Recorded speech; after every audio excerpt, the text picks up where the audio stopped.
Hai, Assalamualaikum warahmatullahi wabarakatuh.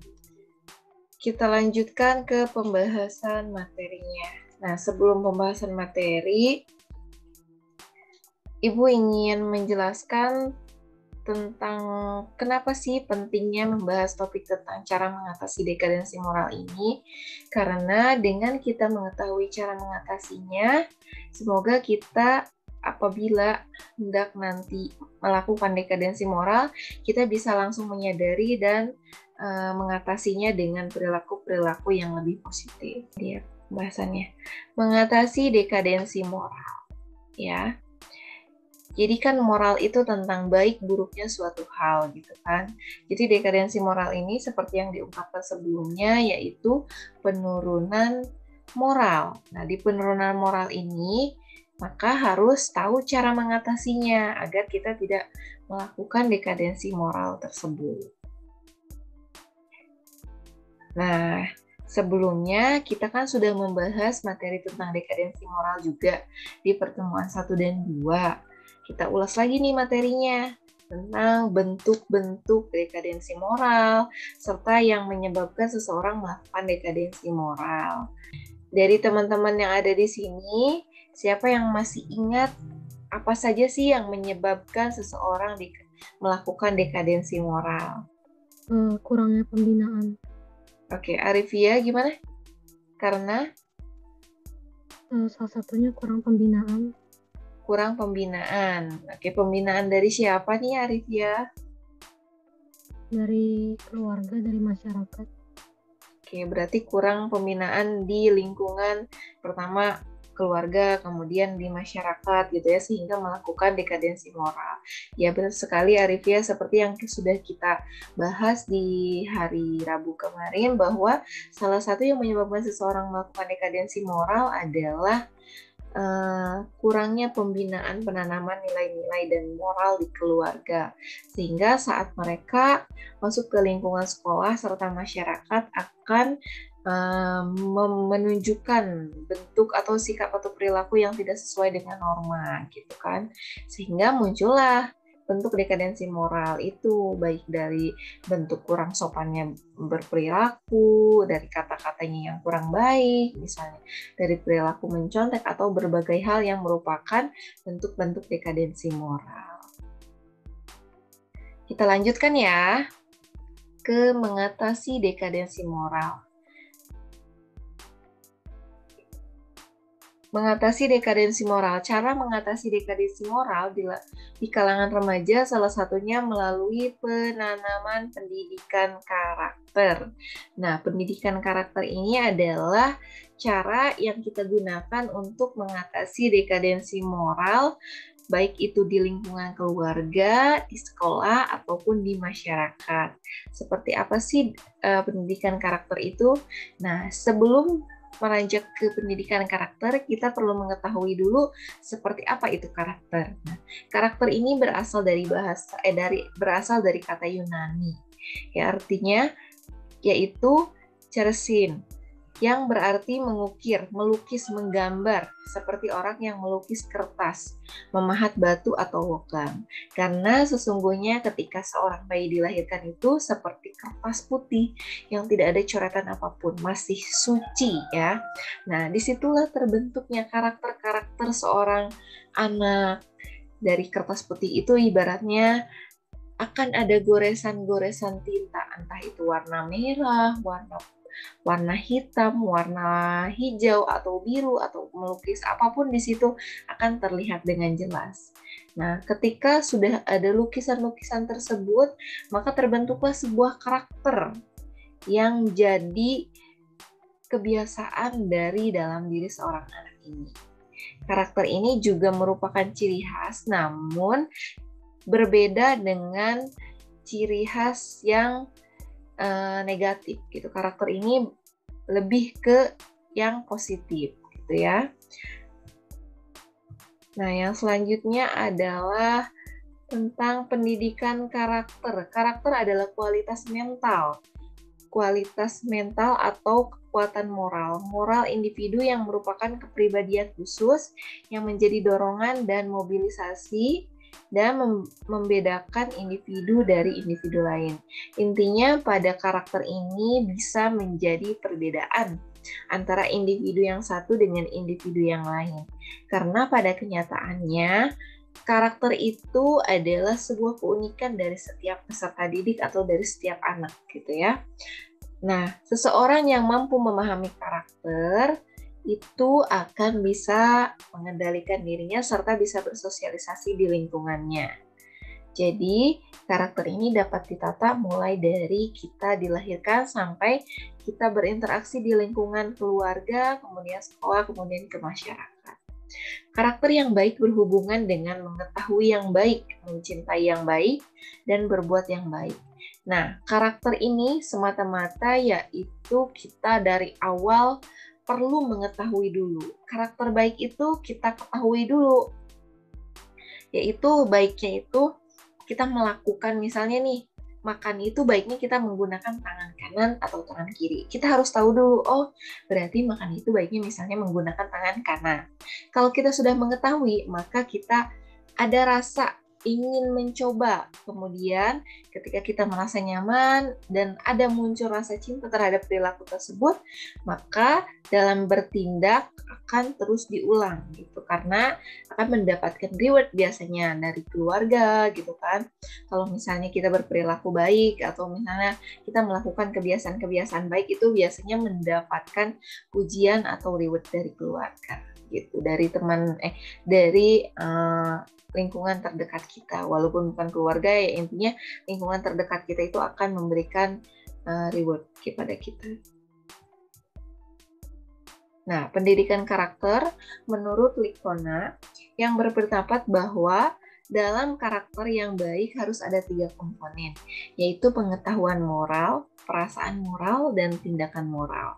Jadi, dalam mengatasi dekadensi moral ini, kita perlu ditata dengan caranya melalui 3 komponen itu. Yaitu pertama kita perlu adanya pengetahuan tentang moral. Artinya perlu pengetahuan tentang baik atau buruknya suatu tindakan. Nah, pengetahuan moral ini bisa kita dapatkan di lingkungan keluarga, di lingkungan sekolah, ataupun di lingkungan masyarakat. Biasanya kalau untuk di lingkungan keluarga itu kehidupan sehari-harinya akan menciptakan atau memberikan pengetahuan moral di kegiatan kita sehari-hari. Itu misalnya seperti kita bisa membantu orang tua, kemudian tata cara makan, tata cara berperilaku, tata cara berpakaian, itu biasanya ada di pengetahuan moral di keluarga, yaitu keluarga memberikan ini loh nak cara-cara yang baik untuk berpakaian misalnya. Atau ini cara-cara makan yang baik tuh harus seperti ini, tidak boleh sambil berjalan, tidak boleh sambil berdiri, seperti itu. Itu biasanya ada di lingkungan keluarga. Nah, ketika itu sudah terbentuk, maka muncullah perasaan moral, yaitu perasaan tentang baik buruknya suatu tindakan. Maka nanti anak tersebut merasa, oh iya ya benar seperti apa yang mama saya ucapkan, bahwa makan itu baiknya harus menggunakan tangan kanan misalnya gitu. Jadi ada perasaan yang membenarkan bahwa tindakan tersebut itu baik untuk dilakukan gitu, ada perasaan tersebut. Ketika muncul perasaan tersebut, maka dia akan senantiasa dengan sukarela melakukan tindakan moral, yaitu melakukan tindakan baik yang tadi sudah sesuai dengan pengetahuan serta perasaannya gitu. Nah, dari tindakan moral ini, tindakan baiknya ini, maka akan terbentuk suatu kebiasaan yang memunculkan karakter-karakter baik. Tindakan moral juga kalau misalnya di keluarganya tidak diapresiasi atau tidak didukung gitu, maka anak tersebut akan sulit mengulang perilaku-perilaku baik. Contohnya nih, anak biasanya melempar kalau tidak mengetahui, kurangnya pengetahuan gitu kan, pada anak kecil usia 1,5 tahun atau 2 tahun itu biasanya misalnya memberikan barang kepada orang tuanya itu dengan cara melempar. Nah, kemudian orang tuanya mengatakan, nah itu tidak baik. Jangan dilempar ya kalau memberikan kepada mama atau papa, karena misalnya kalau dilempar nanti barangnya pecah, barangnya jatuh, dan itu tidak bisa digunakan lagi barangnya. Itu akan masuk ke logika anak tersebut, sehingga pengetahuan moralnya sudah masuk bahwa tindakan melempar barang itu yang diberikan kepada orang tua atau orang-orang terdekatnya itu tidak baik gitu ya.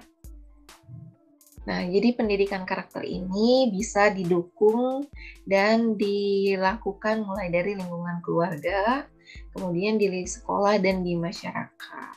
Kalau di sekolah, yaitu dengan cara pemberian pengetahuan moral, misalnya pemberian disiplin-disiplin yang ada di sekolah. Dan diberikan pengetahuan, misalnya di SMA 2 KS itu, kalau misalnya ingin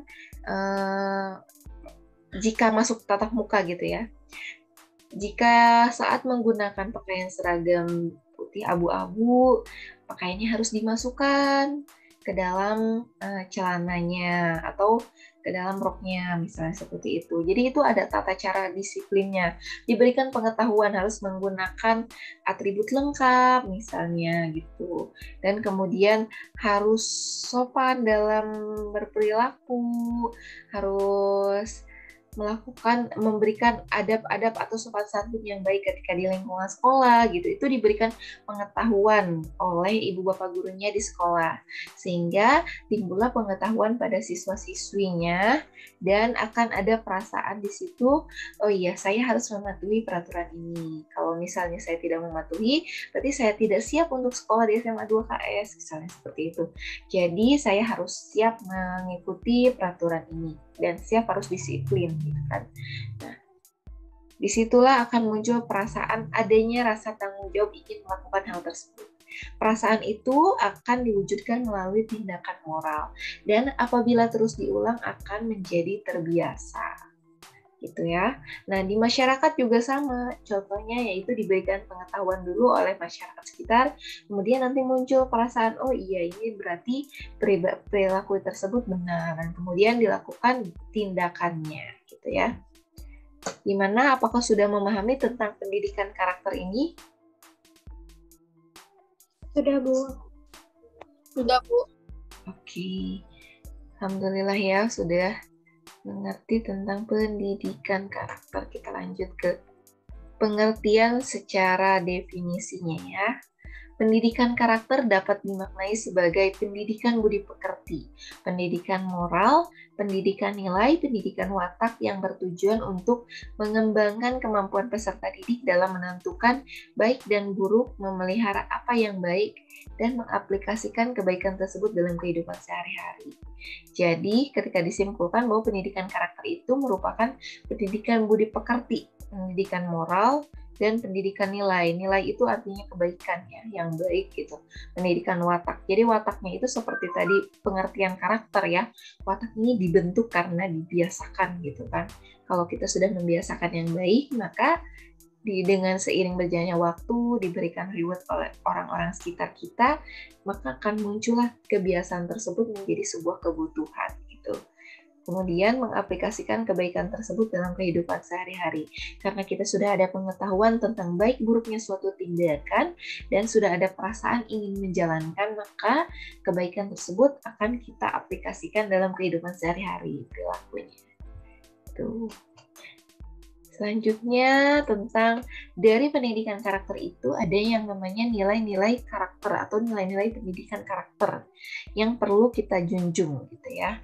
Nah, yang pertama adalah religius. Religius ini adalah tentang patuh dalam menjalankan ajaran agama. Jadi, seperti yang kemarin, penyebab seseorang melakukan tindakan dekadensi moral kan adanya pelonggaran terhadap agama gitu kan. Nah, di sini adanya nilai religius ini. Nilai religius artinya kita membuat diri kita itu patuh dalam menjalankan ajaran agama. Sehingga apabila kita patuh menjalankan ajaran agama, disitulah kita mendapatkan berbagai ajaran tentang kehidupan kita sehari-hari gitu kan. Diatur sebaik mungkin oleh Tuhan gitu. Sehingga akan memunculkan kegiatan-kegiatan baik, karakter-karakter baik Dan nilai religius ini akan mencegah kita melakukan dekadensi moral karena kita kembalikan kepada aturan yang ada di ajaran agama kita. Yang kedua adalah jujur. Jujur tentunya itu mengatakan atau berperilaku sesuai dengan keadaan dan fakta gitu ya. Dapat dipercaya perkataan dan perbuatannya. Kalau seseorang sudah dapat dipercaya perkataan dan perbuatannya, artinya seseorang sudah terbiasa melakukan sikap jujur ini. Sikap jujur ini adalah salah satu cara mengatasi dekadensi moral juga, karena ketika kita ingin menipu seseorang atau membohongi diri kita sendiri atau membohongi orang lain, ketika hati nurani kita mengatakan tidak dan kita sudah terbiasa berperilaku jujur, maka kita akan sulit untuk berbohong serta menipu orang lain. Gitu. Nah, yang ketiga ini adalah toleransi. Toleransi ini sikap menghargai perbedaan, yaitu baik itu perbedaan ras, suku, agama, antar golongan gitu.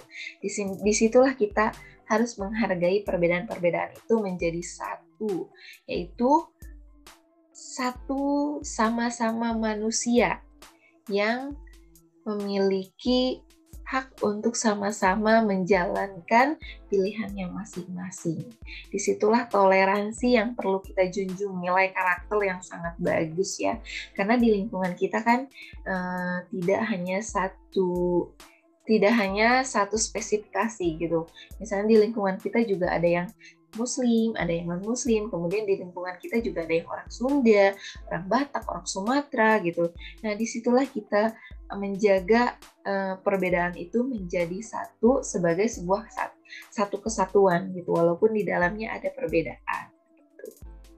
Keragaman itu kan membuat kita kaya ya, membuat Indonesia ini kaya akan keberagaman dengan adanya perbedaan tersebut. Nah, yang keempat ini adalah disiplin. Disiplin di rumah, di sekolah, dan di masyarakat.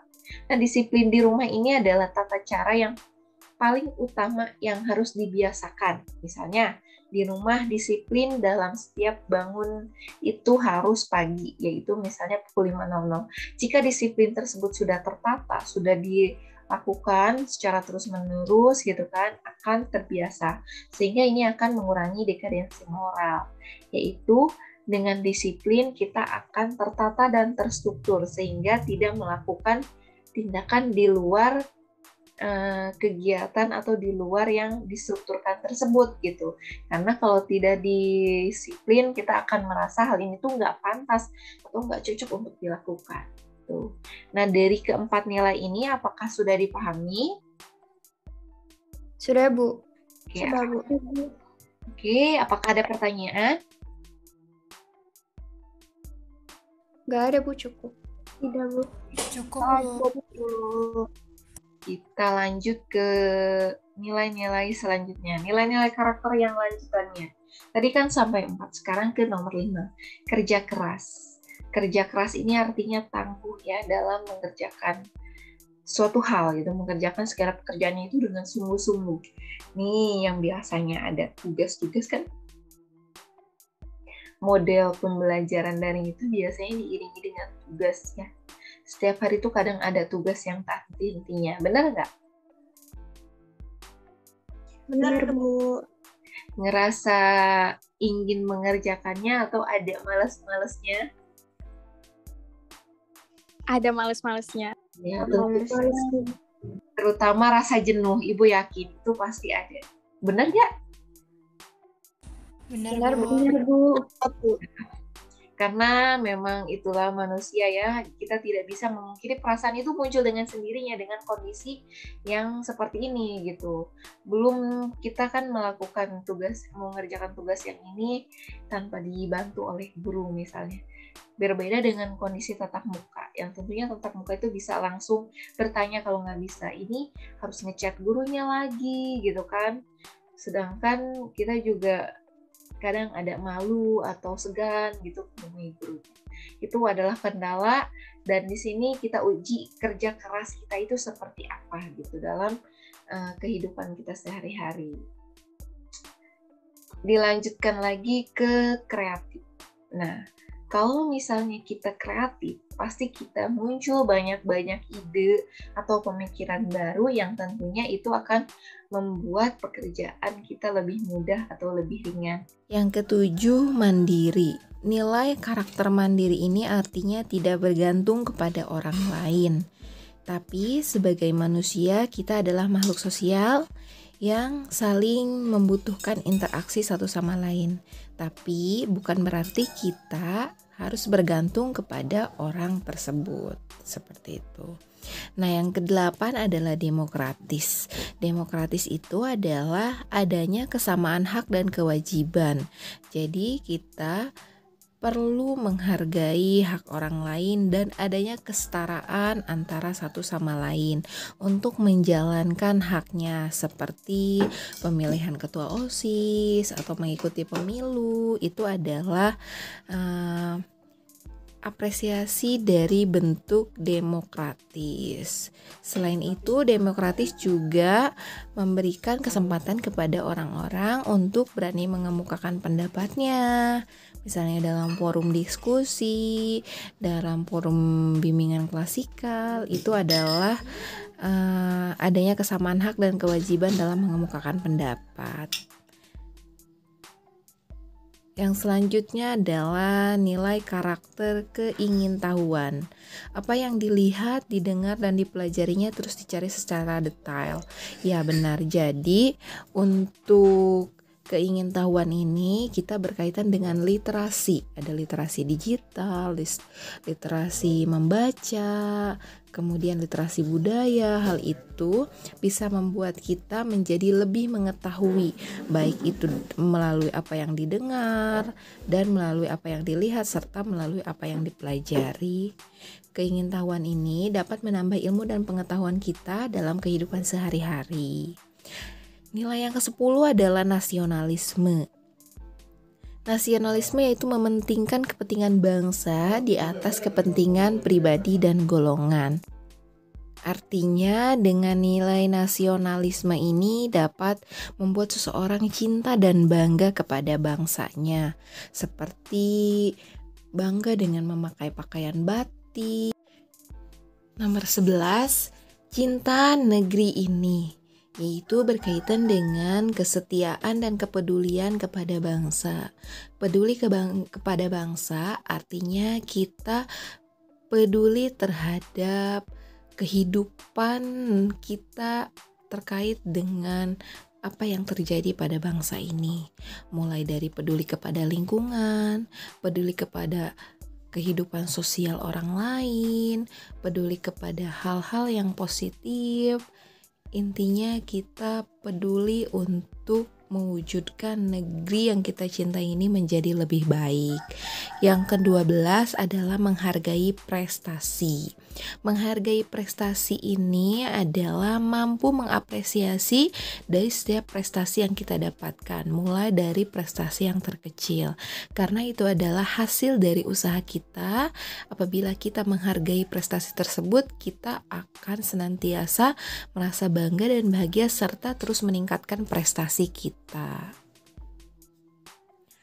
Nomor 13 yaitu ramah dan komunikatif.